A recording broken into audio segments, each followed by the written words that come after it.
In this video, we are going to talk about object-oriented programming and why do we use object-oriented programming. हम object-oriented programming को use क्यों करते हैं, इसको हम एक सिनेरियो से समझेंगे. सपोज हमारे पास एक स्टूडेंट का डेटा है जिसे हमने डिक्शनरी की फॉर्म में सेव कराया हुआ है. तो इसके लिए एक हम वेरिएबल क्रिएट करते हैं स्टूडेंट अंडरस्कोर डेटा नाम का.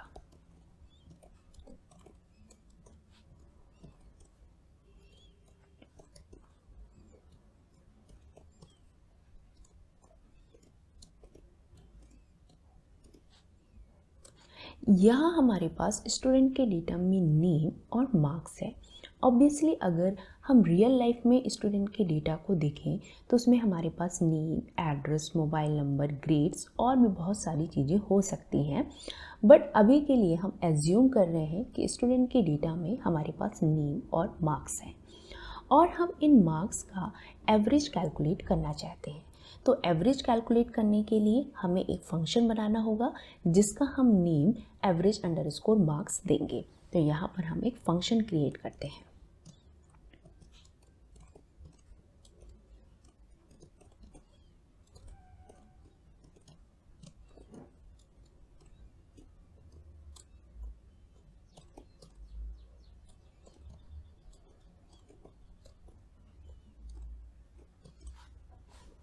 यहाँ इस मार्क्स का एवरेज कैलकुलेट करने के लिए हमने मार्क्स की सम को उसकी लेंथ से डिवाइड कर दिया है.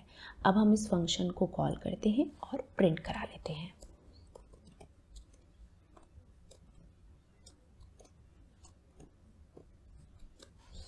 यहाँ पर हमने फंक्शन को कॉल करते समय जो हमारी डिक्शनरी है स्टूडेंट डेटा नाम की उसको हमने पास किया हुआ है.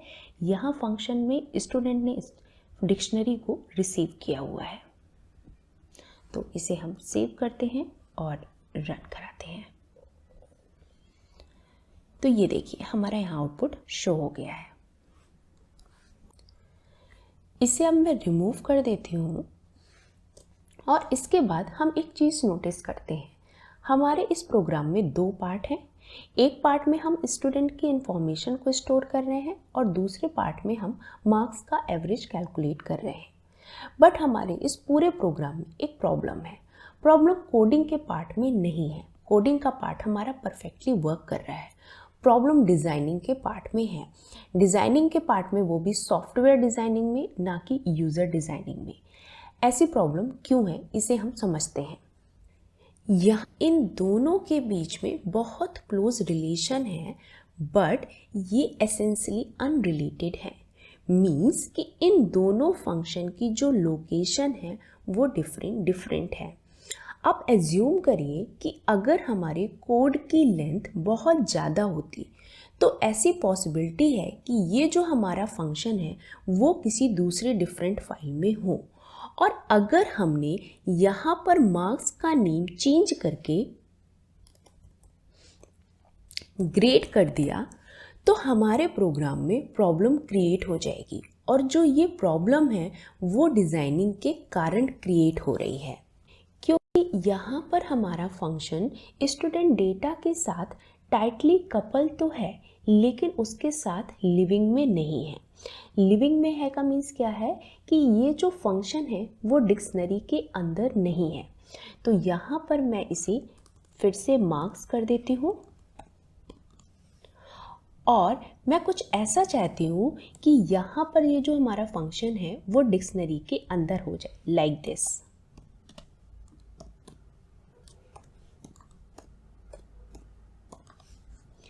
बट डिक्शनरी ऐसा करना अलाउ नहीं करता है. हम डिक्शनरी के अंदर ऐसे फंक्शन को डिफाइन नहीं कर सकते हैं. ये रॉन्ग है. तो इसे मैं रिमूव कर देती हूँ.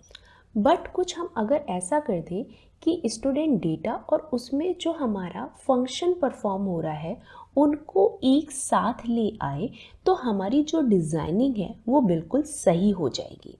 और ऐसा हम ऑब्जेक्ट ओरिएंटेड प्रोग्रामिंग में कर सकते हैं क्योंकि ऑब्जेक्ट ओरिएंटेड प्रोग्रामिंग में हम ऑब्जेक्ट का यूज़ करते हैं और ऑब्जेक्ट डेटा और डेटा में जो एक्शन परफॉर्म हो रहा है उसको एक साथ अलाउ करता है.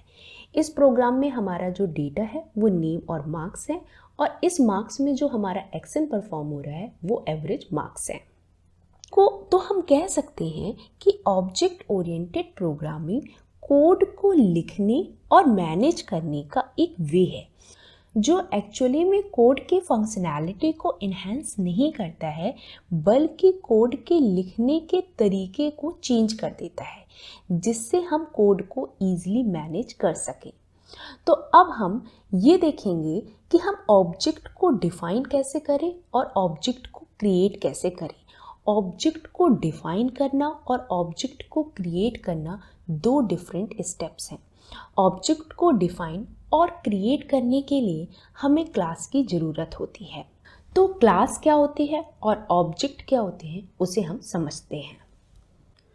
सपोज मैंने आपसे कहा कि हमें एक घर बनाना है, कुछ ऐसा, बट हमें ये घर रियल लाइफ में बनाना है।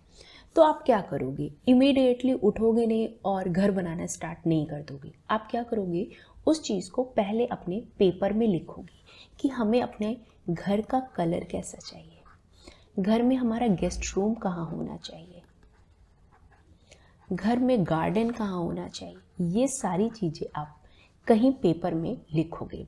घर में हमारी क्या क्या फंक्शनिंग होनी चाहिए, लाइक हमें डोर ओपन करने की फंक्शनिंग कैसे करनी है, डोर क्लोज करने की फंक्शनिंग क्या करनी है, लाइट ऑन, लाइट ऑफ, ये सारी फंक्शनिंग भी आप कहीं पेपर में लिख लोगे। तो ये जो हमने इस पेपर में लिखा हुआ है, इसी को हम टेक्निकल टर्म में, इस कंप्लीट को हम टेक्निकल टर्म में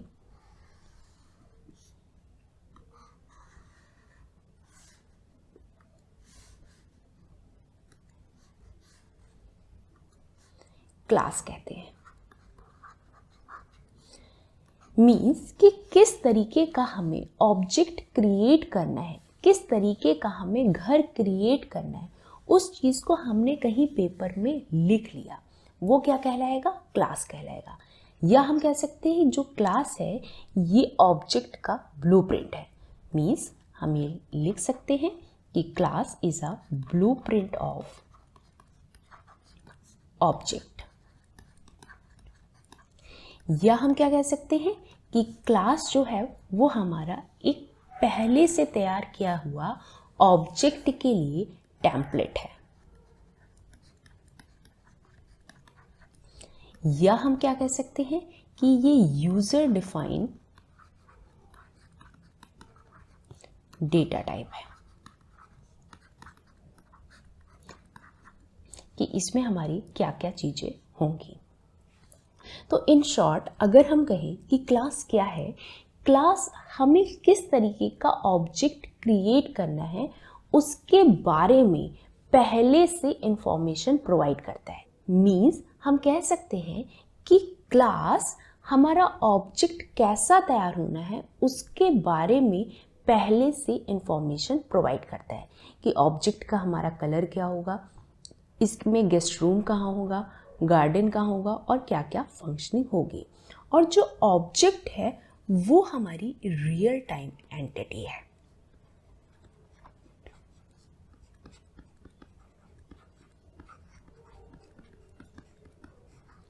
जो डेटा को और फंक्शन को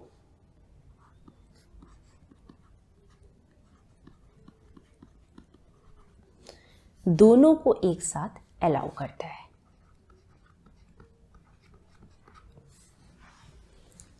तो ये हमारा क्लास हुआ और ये हमारा ऑब्जेक्ट हुआ। नेक्स्ट वीडियो में हम अपने इस प्रोग्राम को क्लास और ऑब्जेक्ट की हेल्प से इम्प्लीमेंट करेंगे। Thanks for watching.